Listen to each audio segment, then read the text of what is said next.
थोड्याच वेळात पंतप्रधान नरेंद्र मोदी हे ठाण्यात पोहोचतील। महिला सशक्तीकरण अभियान कार्यक्रमाच्या अंतर्गत ते एका कार्यक्रमाला उपस्थित असतील। त्यासोबतच विविध विकास कामांचं भूमिपूजन सुद्धा पंतप्रधान मोदी यांच्या हस्ते होणार आहे।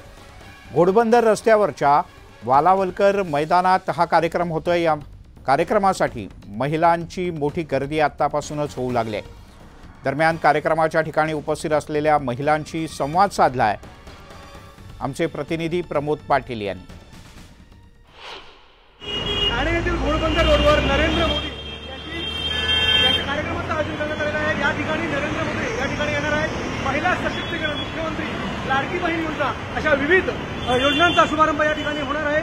आपण बघत असाल या ठिकाणी या कार्यक्रमाच्या ठिकाणी महिलांच्या ज्या बसेस आहेत ते मोठ्या प्रमाणामध्ये भरून चालल्या आहेत। आपण एका बसमध्ये आहोत आणि आपण महिलांशी संवाद साधणार आहोत। महिलांना पैसे मिळवून दिलेले आहेत, प्रत्येक महिलेला पैसे मिळालेले आहेत। त्याचा आनंद आहे आम्हाला। महिलांना पैसे मिळाल्यामुळे सगळ्याचे आनंद मुख्यमंत्र्यांच्या भेटीला निघालेले आहेत। याच्या आधी कधी नरेंद्र मोदींना बघितलं होतं समोर प्रत्यक्षात?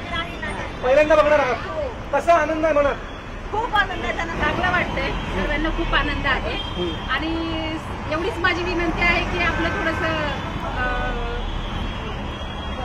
थोडी महागाई थोडीशी आणखीन थोडीशी वाढली, कमी झाली।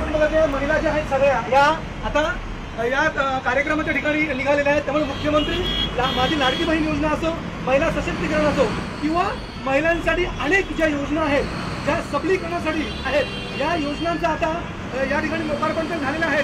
मात्र काही प्राथमिक स्वरूपात महिलांचा सत्कारही नरेंद्र मोदींच्या हस्ते होणार आहे। व्हिडिओ जर्नलिस्ट सचिन कुबरेसह प्रमोद पाटील, न्यूज 18 लोकमत ठाणे।